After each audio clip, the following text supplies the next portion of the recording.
Welcome to impulse. നമ്മൾ നോക്കാൻ പോകുന്ന drug acting on blood and blood forming organs. So നമുക്ക് ബ്ലഡ് ഉണ്ടാക്കാൻ വേണ്ടി അല്ലെങ്കിൽ നമുക്ക് ചോര ഉണ്ടാക്കാൻ, ചോരക്കണ്ണ എന്ന് പറയുന്ന പോലെ ചോര ഉണ്ടാക്കാൻ വേണ്ടി സഹായിക്കുന്ന സാധനങ്ങളെയാണ് പറ്റിയാണ് പഠിക്കാൻ പോകുന്നത്. സോ ഹെമാറ്റിനിക് ഏജന്റ് ഓവർവ്യൂ നോക്കാം. സോ ബേസിക്കലി എന്താണ് ഹെമാറ്റിനിക്? സോ ഹെമാറ്റിനിക് എന്ന് പറഞ്ഞാൽ നമുക്ക് ലോ ബ്ലഡ് ലെവൽ ഉണ്ടായിരിക്കുമല്ലോ, അല്ലെങ്കിൽ low blood level of iron എന്ന് പറയുന്ന കണ്ടീഷന് വേണ്ടി കൊടുക്കുന്നതിനെയാണ് നമ്മൾ ഹെമാറ്റിനിക് ഏജന്റ്സ് എന്ന് പറയാം. സോ ബേസിക്കലി അനീമിയ, പ്രഗ്നൻസി, ഇപ്പോൾ ഓവറായിട്ട് മെൻസ്ട്രേഷൻ വരുന്ന ബ്ലഡ് ലോസ് ഒക്കെ ഉണ്ടാകുന്ന സമയങ്ങൾ നമ്മൾ കൊടുക്കാറുണ്ട്. അപ്പോൾ അതിൽ first one is oral iron supplement ആണ്. Ferrous sulphate, ferrous fumarate, ferrous gluconate ഒക്കെയാണ് example. Next one is parenteral iron supplements ആണ്. Iron dextran, iron sorbitol citric acid, ferrous sucrose, ferric maltose ഒക്കെയാണ് example. Next one is maturation factors ആണ്. അതിനകത്ത് example vitamin B12 ആണ്. Cyanocobalamin and methylcobalamin എന്നൊക്കെ പറയുമ്പോൾ cobalamin ഒരു extra വരും കേട്ടോ. And folic acid, folinic acid ഒക്കെയാണ് എക്സാമ്പിൾ വരുന്നത് കേട്ടോ. സോ അതിന്റെ ക്ലാസിഫിക്കേഷൻ കൊടുത്തിട്ടുണ്ട്, നിങ്ങൾ പഠിക്കുക. അയൺ തന്നെ ഓറലും ഉണ്ട്, പാരന്റിലും ഉണ്ട്. ആൻഡ് മെച്ചുറേഷൻ ഫാക്ടേഴ്സിൽ vitamin B12, folic acid, and adjuvant ഹെമാറ്റിനിക്കിൽ കോപ്പർ, പിരിഡോക്സിൻ, റൈബോഫ്ലേവിൻ ഒക്കെയാണ്. സോ അനീമിയ ഓൾറെഡി എന്താ നിങ്ങൾക്ക് അറിയാം, അല്ലെങ്കിൽ റെഡ് ബ്ലഡ് സെൽസിന്റെ അളവ് കുറയുക, അല്ലെങ്കിൽ ഹീമോഗ്ലോബിൻ കണ്ടന്റ് കുറയുക എന്നുള്ളതാണ്. ഇനി ആർക്കൊക്കെയാണ് കുറയാറുള്ളത്? ഒന്ന്, കൊച്ചു കുട്ടികളിലൊക്കെ മിക്കവാറും അയൺ റിക്വയർമെന്റ് വളരെ അത്യാവശ്യമാണ്. മേ ബി അവർ അനീമിക് ആവാറുണ്ട്, പ്രോപ്പറായിട്ട് ഇപ്പോൾ കിട്ടിയെന്നില്ല, പ്രോപ്പറായിട്ട് ഫുഡ് കഴിച്ചെന്നില്ല. ഇപ്പോൾ വിമൻസിന് ഇപ്പോൾ വളർന്നിട്ടുള്ള അല്ലെങ്കിൽ നമ്മുടെ പ്യൂബർട്ടി ഒക്കെ കഴിഞ്ഞൊരു 12-13 വയസ്സ് കഴിഞ്ഞ് മെൻസ്ട്രേഷൻ ഒക്കെ സ്റ്റാർട്ട് ചെയ്ത ആൾക്കാരിലേക്ക് മിക്കവാറും ഒക്കെ അനീമിക് കണ്ടീഷൻ കാണാറുണ്ട്. കാരണം ബ്ലഡ് ലോസ് ഉണ്ടല്ലോ, എല്ലാം അതിലവർക്ക് ബ്ലഡ് ലോസ് ഉണ്ട്. അപ്പോൾ അതിന്റെ കൂടെ തന്നെ ഹീമോഗ്ലോബിൻ കണ്ടന്റ്, RBC കണ്ടന്റ് ഒക്കെ കുറയുന്നത് കൊണ്ട് ഓട്ടോമാറ്റിക്കലി അവർ അനീമിക് ആകാം. ഇല്ലെങ്കിൽ പ്രഗ്നൻസി കൺസിഡറേഷൻ ആണ്. സോ പ്രഗ്നൻസി സമയത്ത് അയണിന്റെ അബ്സോർപ്ഷൻ ഭയങ്കര കൂടുതലായിരിക്കും, കാര്യം മെൻസ്ട്രേഷൻ ഒക്കെ സ്റ്റോപ്പ് ആവുകയല്ലേ. സോ ആ സമയത്ത് ഫീറ്റസിനും അയൺ ആവശ്യമാണ്. അപ്പോൾ ആ സമയത്ത് നമുക്ക് എന്ത് ചെയ്യണം, നമുക്ക് കൊടുക്കേണ്ട ആവശ്യമുണ്ട്. സോ അയൺ നമുക്ക് എസെൻഷ്യൽ ആണോ എന്നുള്ളതാണ്. First of all oxygen transport, കാര്യം ഹീമോഗ്ലോബിൻ പ്രൊഡ്യൂസ് ചെയ്താൽ മാത്രമേ എന്ത് ചെയ്യാൻ പറ്റുള്ളൂ, നമ്മുടെ റെഡ് ബ്ലഡ് സെൽസിന് ഓക്സിജൻ ക്യാരി ചെയ്യാനുള്ള കപ്പാസിറ്റി ഉണ്ടായിരിക്കുള്ളൂ. പിന്നെ നമ്മളെ ബോഡിയിലുള്ള പല എൻസൈം ഫംഗ്ഷൻസിനും വേണ്ടി ഹെൽപ്പ് ചെയ്യാറുണ്ട്. സൈറ്റോക്രോം ഓക്സിഡേസ് പോലുള്ള എസെൻഷ്യൽ ആയിട്ടുള്ള എൻസൈംസിനെ ഹെൽപ്പ് ചെയ്യാറുണ്ട്. ആൻഡ് സ്റ്റോറേജ്, ബേസിക്കലി എക്സസീവ് ആയിട്ടുള്ള അയൺസ് നമ്മളെ ബോഡിയിൽ സ്റ്റോർ ചെയ്യുന്നത് ഫെറിറ്റിനായിട്ടാണ്. ശ്രദ്ധിച്ചോണേ, എക്സസ് ആയിട്ടുള്ള അയൺ സ്റ്റോർ ചെയ്യുന്നത് ഫെറിറ്റിനായിട്ടാണ്. ആൻഡ് ഹോമിയോസിട്രൽ ഫോർ ഫർദർ യൂസ്, പിന്നെ അത് ഹോമിയോസിട്രിനായിട്ട് മാറ്റി വെക്കാറുണ്ട്. സോ ഫസ്റ്റ് ഓഫ് ഓൾ ഫെറിറ്റിനായിട്ട് വെക്കും, പിന്നെയും കൂടുതൽ ഉണ്ടെങ്കിൽ എന്ത് ചെയ്യുന്നു, ഹോമിയോസിട്രിനായിട്ട് വെക്കാറുണ്ട്. അത് നമ്മൾ പറയുന്ന പോലെ നിങ്ങൾക്ക് മീൻ അധികം ഉണ്ടോ എന്ന ഫ്രിഡ്ജ് വെക്കാം, അത് കഴിഞ്ഞിട്ട് പിന്നെ അധികം ഉണ്ടോ എന്ന വറുത്ത് വെച്ച് തിന്നാം എന്ന് പറയുന്ന പോലെയാണ് ബേസിക്കലി അയൺ നമ്മുടെ ബോഡിയിൽ വെച്ചിട്ടുള്ളത് കേട്ടോ. സോ അത്രയേ ഉള്ളൂ. സോ അയൺ ഡെഫിഷ്യൻസീസ് ഉണ്ടാവുമ്പോൾ എന്തൊക്കെ ഉണ്ടാവും എന്നുള്ളത്. ഇപ്പോൾ അയൺ ഡെഫിഷ്യൻസി ആണെങ്കിൽ ബേസിക്കലി അനീമിക് ആവും, അല്ലെങ്കിൽ ഉണ്ടാവുന്ന കണ്ടീഷൻ ഫെറ്റീഗ്, വീക്ക്നെസ്, ഭയങ്കര എന്താണ് നമ്മുടെ സ്കിന്നൊക്കെ പെയിൽ കളർ, വിളർച്ച ഉണ്ടാവുക എന്ന് പറയില്ലേ, ശ്വാസം പ്രോപ്പറിലൊക്കെ എടുക്കാൻ പറ്റില്ല, എപ്പോഴും അയ്യോ വയ്യേ എന്നൊക്കെ പറയുന്ന പോലെ. So basically dietary intake inadequate ആകുക, ബ്ലഡ് ലോസ് ഉണ്ടാവുക, ഞാൻ പറഞ്ഞതുപോലെ. സോ ഡയഗ്നോസ് എങ്ങനെയാണ്, നമുക്ക് ഹീമോഗ്ലോബിൻ കണ്ടന്റ്, ഫെർട്ടിൻ കണ്ടന്റ്, അല്ലെങ്കിൽ അതർ അയൺ ഫാക്ടേഴ്സ് നമുക്ക് ബ്ലഡിലുണ്ടോ ഇല്ലയോ നമുക്ക് ടെസ്റ്റ് ചെയ്ത് നോക്കാൻ പറ്റും. സോ ട്രീറ്റ്മെന്റ് അയൺ സപ്ലിമെന്റ്സ് കൊടുക്കാം, ഡയറ്ററി ചേഞ്ചസ് ഒക്കെ വരുത്തിക്കൊണ്ട് നമുക്ക് എന്ത് ചെയ്യാം, ഈ അയൺ ഡെഫിഷ്യൻസി എന്ന് പറയുന്ന സാധനങ്ങൾ നമുക്ക് മാറ്റിയെടുക്കാം. ഓക്കെ, സോ ഇത് റെക്കമെൻഡ് ഡോസ് ആണ്, ഇറ്റ്സ് നോട്ട് സോ ഇമ്പോർട്ടൻറ്റ്, കൊടുത്തിട്ടുണ്ടേ ഉള്ളൂ. സോ ഇത്രയും പോർഷൻ ഞാൻ വെറുതെ സ്പീഡിൽ പറഞ്ഞ് നമുക്ക് അറിയുന്ന കാര്യമാണ്, നമുക്ക് എല്ലാം അറിയുന്ന, വെറുതെ വാരി പറയേണ്ട ആവശ്യമൊന്നുമില്ല. സോ കൊയാഗുലൻസ്, എന്താ കൊയാഗുലൻസ്? സോ ബേസിക്കലി ഞാൻ എന്തൊക്കെയാണ് അല്ലെങ്കിൽ എങ്ങനെയൊക്കെയാണ് അയൺ ഡെഫിഷ്യൻസി, അല്ലെങ്കിൽ എന്താണ് ലൈക്ക് ഹെമാറ്റിനിക്സ് എന്ന് ഞാൻ ഓൾറെഡി പറഞ്ഞു. അപ്പോൾ അതുകൊണ്ട് IU സാർ ഒന്നും പറഞ്ഞില്ല എന്ന് വിചാരിക്കരുത്, ഞാൻ എല്ലാം പറഞ്ഞിട്ടുണ്ട് കേട്ടോ. ആവശ്യമുള്ള എല്ലാ പോയിന്റ്സും ഞാൻ കവർ ചെയ്തിട്ടുണ്ട്. So next one is coagulants. So coagulants എന്താണ്? ത്രോംബോജെനസിസ്. നമ്മൾ ത്രോംബോലൈറ്റിക്സും പഠിക്കും, ത്രോംബോജെനസിസും പഠിക്കും. അതായത് നമ്മളെ ബോഡിയിൽ, അല്ലെങ്കിൽ ഇപ്പോൾ ബേസിക്കലി ത്രോംബോജെനസിസ് എന്ന് പറയുന്നത് അബ്നോർമലായ ഒരു സ്റ്റേറ്റ് ആണ് of haemostatic lead to formation of atrial and venous thrombus, also known as white and red thrombus respectively. നമ്മളെ ബോഡിയിൽ ത്രോംബസ് ഫോം ചെയ്യുന്നതിനെയാണ് നമ്മൾ എന്ത് പറയുന്നത്, ത്രോംബോജെനസിസ്. ത്രോംബസ് ഫോം ചെയ്യുന്നതിനാണ് നമ്മൾ ത്രോംബോജെനസിസ് ഉണ്ടാകുന്നു, ത്രോംബോസിസ്. സോ ത്രോംബോലൈസിസ് എന്താണ്? ത്രോംബിനെ നശിപ്പിച്ച് കളയുന്നതിനാണ് ത്രോംബോലൈസിസ്. അത് ബ്ലഡ് ക്ലോട്ട് ഫോം ചെയ്യുന്നു എന്നുള്ളതാണ്. അപ്പൊ ബ്ലഡ് ക്ലോട്ട് എന്ന് പറയുമ്പോഴത്തേക്കും അത് എങ്ങനെയാകാം എന്നുള്ളത് നമുക്ക് നോക്കാം. സോ ബേസിക്കലി ക്ലോട്ടിങ് അല്ലെങ്കിൽ കൊയാഗുലേഷൻ ഉണ്ടാകുന്നു, അല്ലെങ്കിൽ പ്ലേറ്റ്ലെറ്റിന്റെ ഒരു പ്ലഗ് ഉണ്ടാകുന്നു, അല്ലെങ്കിൽ ചെറിയൊരു കട്ട പോലെ ഉണ്ടാകുന്നു എന്നുള്ളതാണ്. So vascular spasm, immediate construction of blood vessel to reduce blood flow. അതായത് നമ്മുടെ ഈ ഒരു ഇത് നമ്മുടെ എന്താണ് ഇതാണെന്ന് വെച്ചോളൂ, നമ്മുടെ ബ്ലഡ് വെസലാണ് പെട്ടെന്ന് കയറി ചുരുങ്ങുമ്പോൾ എന്ത് സംഭവിക്കും? Blood correct പോവുണ്ടാവില്ല.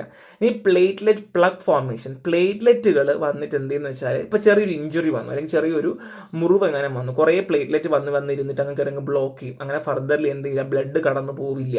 ആ സമയത്ത് പ്ലേറ്റ്ലെറ്റ് പ്ലഗ് ഫോം ചെയ്യും. പിന്നെ ക്ലോട്ടിങ് കൊയാഗുലേഷൻ, അതായത് ഫോം ഓഫ് ഫിബ്രിൻ മെഷ്. നമുക്ക് അറിയാം ഓൾറെഡി ലാസ്റ്റ് നമ്മുടെ ബ്ലഡ് ഒക്കെ ഊസ് ഔട്ട് ചെയ്യുമ്പോൾ ഒരു മെഷ് ഫോം ചെയ്യില്ലേ, അല്ലെങ്കിൽ അങ്ങനെയാണ് കേട്ടോ. നമ്മൾ മൈക്രോസ്കോപ്പിൽ കൂടെ നോക്കുവാണെങ്കിൽ ബ്ലഡ് ഒക്കെ പോയി കഴിയുമ്പോൾ പിന്നെ ഒരു മെഷ് ഫോം ചെയ്ത് ഫർദറിൽ ബ്ലഡ് പോകാൻ വേണ്ടി സമ്മതിക്കില്ല. അപ്പോൾ ഈ ഒരു മെഷ് അല്ലെങ്കിൽ ഈ ഒരു ഫിബ്രിൻ മെഷ് ഉണ്ടാവുകയാണെങ്കിൽ ഭയങ്കര സ്ട്രെങ്തനാണ്, ഭയങ്കര കട്ടികൂടി സാധനമാണ്. അപ്പോൾ ആ സമയത്ത് എന്ത് സംഭവിച്ചാൽ ബ്ലഡ് പുറത്തേക്ക് പോവില്ല. അപ്പം ഈ 3 കാര്യങ്ങളിലൂടെയാണ് ബേസിക്കലി എന്ത് ചെയ്യുന്നത്, ബ്ലഡ് അല്ലെങ്കിൽ നമുക്ക് ബ്ലഡ് വെസലിന് ഡാമേജും അല്ലെങ്കിൽ നമുക്ക് പെട്ടെന്നായിട്ടുള്ള ഒരു ബ്ലീഡിങ് ഫോർമേഷൻ ഉണ്ടാവാനുള്ള കാരണങ്ങളാണ് ഞാൻ പറഞ്ഞത് കേട്ടോ. അപ്പോൾ ഈ സമയത്തൊക്കെ ഈ ത്രോംബോജനസ് ഉണ്ടാകുന്നു. So the clotting process. ഇനി എങ്ങനെയാണ് ക്ലോട്ടിംഗ് പ്രോസസ്സ് ഉണ്ടാവുന്നത്? സോ എങ്ങനെയൊക്കെ ബ്ലഡ് നമ്മളെ ബോഡിയിൽ പൊട്ടി വരാം അല്ലെങ്കിൽ എങ്ങനെയൊക്കെ സംഭവിക്കാൻ ഞാൻ പറഞ്ഞു. അത് ഇമ്പോർട്ടൻ്റ് അല്ല, നിങ്ങൾക്ക് പഠിക്കാൻ വേണ്ടി മാത്രമാണ്. ഇതൊക്കെ നിങ്ങൾക്ക് മനസ്സിലാക്കി വെച്ചിരിക്കാൻ വേണ്ടിയിട്ടാണ്. സോ കൊയാഗുലേഷൻ നമ്മൾ ക്ലോട്ടിംഗ് എന്ന് പറയാറുണ്ട്. സോ ബേസിക്കലി ഒരു ജെൽ ഫോർമേഷനിൽ മാറി ബ്ലഡ് ക്ലോട്ട് വന്ന് നമ്മൾ ബ്ലഡ് പുറത്ത് പോവരുത്, ഫർദർലി പോവാതിരിക്കാൻ വേണ്ടി ചെയ്യുന്നതാണ്. So first of all fibrinogen ആണ്, ഒരു പ്രോട്ടീനാണ്, നമ്മുടെ ബോഡിയിലെ പ്രോട്ടീനാണ് ഫിബ്രിൻ ഡ്യൂറിങ് ക്ലോട്ടിങ്. നമ്മളെ ക്ലോട്ടിങ് സമയത്ത് ഫിബ്രിനെ എന്ത് ചെയ്യുന്ന കൺവേർട്ട് ചെയ്യുന്ന സാധനമാണ് fibrinogen. So next one is prothrombin ആണ്. സോ ത്രോംബിന്റെ ഒരു പ്രിക്വസർ ടു ത്രോംബിന് മുന്നേ ഉള്ളതാണ് prothrombin. So catalyses fibrin formation. So fibrin ഉണ്ടാക്കണമല്ലോ, നമുക്ക് ഫിബ്രിൻ മെഷ് ഫോം ചെയ്യണമല്ലോ. അപ്പോൾ ഫിബ്രിൻ ഉണ്ടാക്കാൻ വേണ്ടി ഹെൽപ്പ് ചെയ്യുന്നവരാണ് പ്രോത്രോംബിൻ ആണ്. ഫിബ്രിനോജൻ ആണ് എന്തിനാണ്, അല്ലെങ്കിൽ ഒരു പ്രോട്ടീൻ ആണ്, ലൈക്ക് കൺവേർട്ട് ടു ഫിബ്രിൻ. അതായത് നമുക്ക് ഫിബ്രിൻ ആവശ്യമുള്ള ഫിബ്രിൻ വേണമല്ലോ. സോ ഫിബ്രിന് വേണ്ടിയിട്ട് ഓക്കെ. സോ ത്രോംബോപ്ലാസ്റ്റിൻ ആണ് substance that initiate the clotting cascade. അതായത് ഒരിടത്ത് പൊട്ടിക്കഴിഞ്ഞു, അവിടെ നിങ്ങൾ പോയി ഫിബ്രിൻ ഫോം ചെയ്യൂ, ഫിബ്രിൻ മെഷ് ഉണ്ടാക്കൂ എന്ന് പറയണമെങ്കിൽ ആര് വേണം? ത്രോംബോപ്ലാസ്റ്റിൻ വേണം. ആൻഡ് ഹാഗ്മാൻ ഫാക്ടേഴ്സ് ആണ് ഇതിന് നമ്മൾ X11 ഫാക്ടർ എന്നും പറയാറുണ്ട്. സോ ഇൻട്രൻസിക് പാത്വേ, അതായത് നമുക്ക് ഐഡന്റിഫിക്കേഷൻ വേണ്ടിയിട്ടും ഇങ്ങനെ ക്ലോട്ട് ഫോം ചെയ്യാൻ വേണ്ടി ഹെൽപ്പ് ചെയ്യുന്നതാണ്. ഇത്രയേ ഉള്ളൂ. ഒരു ഭാഗം പൊട്ടിക്കഴിഞ്ഞാൽ അവിടെ ക്ലോട്ട് ഫോം ചെയ്യണമെങ്കിൽ ഫിബ്രിനോജൻ വേണം, പ്രോത്രോംബിൻ വേണം, ത്രോംബോപ്ലാസ്റ്റിൻ വേണം, ഇത്രയും സാധനങ്ങൾ വേണം. ഓക്കെ, അല്ലെങ്കിൽ ഹാഗ്മാൻ ഫാക്ടേഴ്സും വേണം. ഇനി ഇതുമായി ബന്ധപ്പെട്ടാണ് ഞാൻ അങ്ങോട്ട് പഠിക്കാൻ പോകുന്നത്. സോ ഇതിൽ വൈറ്റമിൻ കെ ഒരു എസെൻഷ്യൽ ആയ ഒരു ക്ലോട്ടിംഗ് ഫാക്ടറാണ്. സോ സോഴ്സ് അവിടെ നിന്നാണ് leafy green vegetables, vegetable oil, fruits, meats, diary products കിട്ടാറുണ്ട്. സോ ഫംഗ്ഷൻ പറയുവാണ് എന്നുണ്ടെങ്കിൽ ബ്ലഡ് ക്ലോട്ടിങ്ങിനും ബോൺ മെറ്റാബോളിസിനും ഹെൽപ്പ് ചെയ്യാറുണ്ട്. ഡെഫിഷ്യൻസി വന്നാൽ എന്ത് സംഭവിക്കുന്നു? എക്സസീവ് ആയിട്ടുള്ള ബ്ലീഡിങ് ഉണ്ടാകുന്നു എന്നുള്ളതാണ്. സോ മെഡിസിൻ യൂസ് പറയുവാണെങ്കിൽ ബ്ലീഡിങ് ഡിസോർഡേഴ്സ് ഒക്കെ ഇല്ലേ, അതായത് നമുക്ക് ബ്ലഡ് നിൽക്കുന്നുണ്ടാവില്ല, ഒരുപാട് ബ്ലഡ് പോകുന്ന സമയങ്ങളിലൊക്കെ നമ്മൾ എന്ത് ചെയ്യാറുണ്ട്, കൊടുക്കാറുണ്ട്. പിന്നെ റിവേഴ്സൽ ഓഫ് വാർഫാറിൻ എഫക്റ്റ്, വാർഫാറിൻ്റെ ഒക്കെ എഫക്റ്റിനെ റിവേഴ്സ് ചെയ്യാൻ വേണ്ടി കൊടുക്കാറുണ്ട്.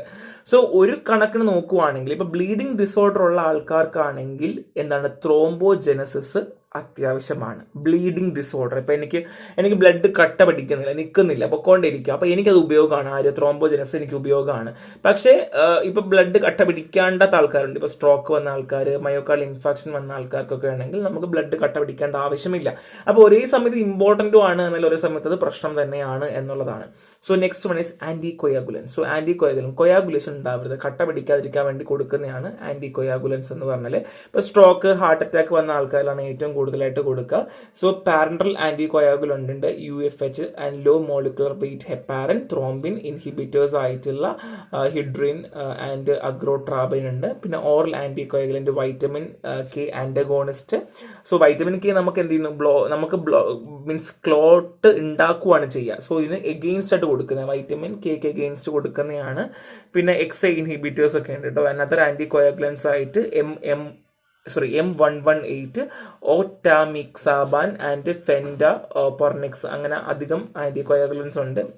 സോ ഫസ്റ്റ് കാണുന്ന രണ്ടെണ്ണമെങ്കിൽ അറ്റ്ലീസ്റ്റ് പഠിക്കുക, അത്രയും രീതി ഞാൻ കൊടുത്തിട്ടുണ്ട്. പിന്നെ ഇതൊരു ക്ലാസിഫിക്കേഷൻ അല്ലാതെ വേറെ ക്ലാസിഫിക്കേഷൻ കൊടുക്കുന്നുണ്ട്, പാരന്റൽ ഓറൽ, ഇൻഡിറക്റ്റ്, ഡിറക്റ്റ് എന്നും പറഞ്ഞ് പിന്നെ ഫർദർലി ഞാൻ എക്സ്പ്ലെയിൻ ചെയ്ത് ഒരു ക്ലാസിഫിക്കേഷൻ കൊടുക്കുന്നുണ്ട്. ഒന്നെങ്കിൽ ഇത് പഠിക്കുക, ഇല്ലെങ്കിൽ ഇത് പഠിക്കുക. സോ ഇത് നിങ്ങൾക്ക് എളുപ്പമാണ്, കാര്യം അത്ര വലിയ സംഭവമൊന്നുമല്ല, പെട്ടെന്ന് കാര്യങ്ങൾ പഠിക്കാൻ പറ്റും. പക്ഷെ ഇത് അങ്ങനെയല്ല, ഇച്ചിരി വലിയൊരു ഇതാണ്. ഇത് പഠിച്ചാൽ നിങ്ങൾക്ക് എളുപ്പമാണ്, കാര്യം നിങ്ങളുടെ ആ ഒരു ഇത് നിറയ്ക്കാൻ പറ്റും, പേപ്പർ നിറച്ച് നിങ്ങൾക്ക് കാര്യമായിട്ട് എഴുതാൻ പറ്റും. ഇത് DPharm എക്സാമിനുള്ള ആൾക്കാർക്കാണ്. ആണ്. കോമ്പറ്റേറ്റീവ് എക്സാം ആൾക്കാർ ഇത് പഠിച്ചേ പറ്റും, നിർബന്ധം പഠിക്കണം, മറ്റവർക്ക് പ്രശ്നമില്ല. സോ ഹെപ്പാരിൻ എന്ന് പറയുന്നത് ഒരു പവർഫുൾ ആന്റി കോയാഗുലന്റ് ആണ്. ഹെപ്പാരിൻ ആണെങ്കിൽ ബൈൻഡ് ടു ആന്റി ത്രോംബിനെ ബൈൻഡ് ചെയ്ത് through a high affinity pentasaccharide. So ഇത് പഠിച്ചില്ലെങ്കിലും കുഴപ്പമില്ല, ഇതെങ്കിലും പഠിക്കുക. ഹെപ്പാരിനെ ആന്റി ത്രോംബിനിൽ ആണ് ബൈൻഡ് ചെയ്യുന്നത്. എങ്ങനെയാണെന്ന് വെച്ചാൽ ഹൈ അഫിനിറ്റി പെൻറ്റാസാക്രൈഡ് വഴിയിട്ടാണ്. So heparin antithrombin complex activate ചെയ്യുന്നതും അത് മാത്രമല്ല accelerate antithrombin inhibitory action. So ഹെപ്പാരിന്റെ ആന്റി ത്രോംബിൻ കോംപ്ലക്സ് ആക്ടിവേറ്റ് ചെയ്യുന്നതിന്റെ കൂടെ തന്നെ എന്ത് ചെയ്യുന്നു, ആന്റി ത്രോംബിൻ ഇൻഹിബിറ്ററി ആക്ഷനെയും ആക്സിലറേറ്റ് ചെയ്യാറുണ്ട് എന്നുള്ളതാണ്. ഇനി ഇനാക്റ്റീവ് ആവുന്ന thrombin and factor XA are inactivated preventing blood clot formation. അപ്പം നമ്മളെ ബോഡിയിൽ ഈ ഹെപ്പാരിൻ ഇങ്ങനെ നടക്കുന്നുണ്ട്, നാച്ചുറൽ നമ്മളെ ബോഡിയിലുണ്ട്. പക്ഷേ എപ്പോഴാണോ നമുക്ക് ആവശ്യമുള്ളത്, അല്ലെങ്കിൽ നമുക്ക് എപ്പോഴാണോ ഒരു ആന്റി കൊയാഗുലൻ പ്രോപ്പർട്ടി വേണ്ടത്, അപ്പം മാത്രമേ ഹെപ്പാരിൻ വർക്ക് ചെയ്യുള്ളൂ. ഇല്ലാ സമയത്ത് വർക്ക് ചെയ്യില്ല. വർക്ക് ചെയ്തിരിക്കാൻ വേണ്ടി ഹെൽപ്പ് ചെയ്യുന്ന ആരൊക്കെയാണ്? ഫാക്ടർ XAയും and blood clotting formation prevent ചെയ്യുന്ന ഫാക്ടേഴ്സ് ആയിട്ട് ത്രോംബിന്. ഓക്കെ, നമ്മളെ ബ്ലഡിനകത്ത് ആരുണ്ട്? ഹെപ്പാരിൻ കിടന്നിങ്ങനെ ഒഴുകിക്കൊണ്ടേയിരിക്കുവാണ്, ഇതിലേ എന്നും പറഞ്ഞിട്ട്. ഓക്കെ, ഹെപ്പാരിൻ ഒഴുകിക്കൊണ്ടേയിരിക്കുവാണ്. അപ്പം ഹെപ്പാരിനെ ആക്ടിവേറ്റ് ചെയ്യുന്ന ആരാണ്?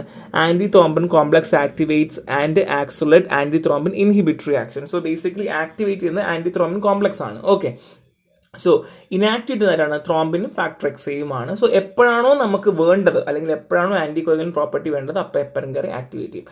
സോ ഡോസേജ് ആണ് നിങ്ങൾ നോക്കി വെച്ചാൽ മാത്രം മതി, 1-2 ഒക്കെ ജസ്റ്റ് പഠിച്ചു വെക്കുക. സോ ഹെപ്പാരിന്റെ യൂസ് എപ്പോഴാണ്? ബ്ലീഡിംഗ് പ്രിവെൻഷൻ, ബ്ലഡ് നമുക്ക് അധികമായിട്ട് പോകാതിരിക്കാണ്, ബ്ലഡ് ക്ലോട്ട് ഫോം ചെയ്യാൻ വേണ്ടി കൊടുക്കാറുണ്ട്, പെയിൻ മാനേജ്മെന്റിന് കൊടുക്കാറുണ്ട്, ത്രോംബോസൈറ്റോപീനിയ ട്രീറ്റ്മെന്റിന് കൊടുക്കാറുണ്ട്, ആൻഡ് സർജിക്കൽ പ്രൊസീജിയേഴ്സ്, ചില സമയത്ത് സർജിക്കൽ പ്രൊസീജിയർ സമയത്ത് ക്ലോട്ട് ഫോർമേഷൻ പ്രിവെന്റ് ചെയ്യാൻ വേണ്ടിയിട്ട് നമ്മൾ എന്ത് ചെയ്യാറുണ്ട്? ഹെപ്പാരിന് കൊടുക്കാറുണ്ട്. ബേസിക്കലി നമുക്ക് എന്താണ്, ബ്ലഡ് ക്ലോട്ട് ഫോം ചെയ്യരുത്, ബ്ലീഡിംഗ് പ്രിവെൻഷൻ ഞാൻ പറഞ്ഞതുപോലെ ബ്ലഡ് ക്ലോട്ട് ഫോം ചെയ്യരുത് എന്നുള്ളതാണ്. അതാണ് നിങ്ങൾ മെയിൻ ഇൻഡിക്കേറ്റ് ചെയ്യേണ്ടത് കേട്ടോ. കോൺട്രാ ഇൻഡിക്കേഷൻ ഉണ്ട്. സോ ഹെപ്പാരിൻ കൊടുക്കുവാണ്, കണ്ടിന്യൂസ് കൊടുത്തുകൊണ്ടിരിക്കാൻ സംഭവിക്കും, ബ്ലീഡിംഗ് ഉണ്ടായിക്കൊണ്ടേയിരിക്കും അല്ലേ. സോ ഓൾറെഡി അവർക്ക് ബ്ലീഡിംഗ് ഡിസോർഡർ ഉണ്ടെങ്കിൽ അത് പണി കിട്ടും. പിന്നെ ഹൈപ്പർ ടെൻഷൻ ഉണ്ടാകും, പിന്നെ ലിവർ ഡിസീസുകൾ കാണിക്കാനുള്ള ചാൻസ് കൂടുതലാണ്, കാര്യം ബ്ലീഡിംഗ് റിസ്ക് ഉള്ളത് കൊണ്ട്. പിന്നെ റീനൽ ഇമ്പയർമെന്റും ഉണ്ടായിരിക്കും, പുവർ കിഡ്നി ഫംഗ്ഷൻ ഉള്ള ആൾക്കാരാണെങ്കിൽ അടിച്ചു പോകും എന്നുള്ളതാണ്. സോ ഇതൊക്കെ വീണ്ടും റിപ്പീറ്റിംഗ് ആണ്, എൻ്റെ ആവശ്യമില്ല. പിന്നെ ഹെപ്പാരിൻ കൊടുക്കുമ്പം നിർബന്ധമായിട്ടും അവരെ മോണിറ്റർ ചെയ്തുകൊണ്ടേയിരിക്കണം. ആദ്യം കൊയാഗുലൻ ടെസ്റ്റ് ചെയ്ത് നോക്കണം, പിന്നെ ബ്ലഡ് കൗണ്ട് നോക്കിക്കൊണ്ടിരിക്കണം, പിന്നെ ആന്റി എക്സസൈസ് ചെയ്തുകൊണ്ടിരിക്കണം. ഇതൊക്കെ നെക്സ്റ്റ് ഉള്ള ഇൻഫർമേഷൻസ് ആണ്. It's not so important. നിങ്ങൾ ഈ കോമ്പറ്റേറ്റീവ് എക്സാം ഉള്ളവർ ഒന്ന് പഠിച്ചു വെച്ചിരിക്കുക. ക്ലിനിക്കലി നന്നായിട്ട് മോണിറ്റർ ചെയ്തുകൊണ്ടിരിക്കണം. APTT ഓർ അല്ലെങ്കിൽ ആന്റി XA ടെസ്റ്റുകൾ ചെയ്യണം. കാര്യം ഇവർക്ക് എത്രത്തോളം ആന്റി കൊയാഗുലേഷൻ ലെവൽ ഉണ്ട്, അല്ലെങ്കിൽ അങ്ങനെയുള്ള കാര്യങ്ങളൊക്കെ അറിയാൻ വേണ്ടിയിട്ടാണ്. ഡോസ് അഡ്ജസ്റ്റ്മെന്റ് നിർബന്ധമായും വേണം. കാര്യം ചില സമയത്ത് ടെസ്റ്റ് റിസൾട്ട് അനുസരിച്ച് നമ്മൾ ഡോസ് അഡ്ജസ്റ്റ് ചെയ്യത്തില്ല. കണ്ടിന്യൂസ്ലി കൊടുത്തുകൊണ്ടിരിക്കുവാണെങ്കിൽ അതിൻ്റെതായ പ്രശ്നം ഉണ്ടായിരിക്കും. സോ ഒരു സിമ്പിൾ ചാപ്റ്ററാണ്, ഒന്നുമില്ല. ക്ലാസിഫിക്കേഷനും പഠിച്ച് യൂസും പഠിക്കുകയാണെങ്കിൽ പെട്ടെന്ന് തീരുന്ന ഒരു ചാപ്റ്ററും കൂടെയാണ്. നന്നായിട്ട് വായിക്കുക. എന്തെങ്കിലും സംശയം ഉണ്ടെങ്കിൽ ചോദിക്കുക. സോ നെക്സ്റ്റ് ക്ലാസ്സിൽ കാണാം. Thank you.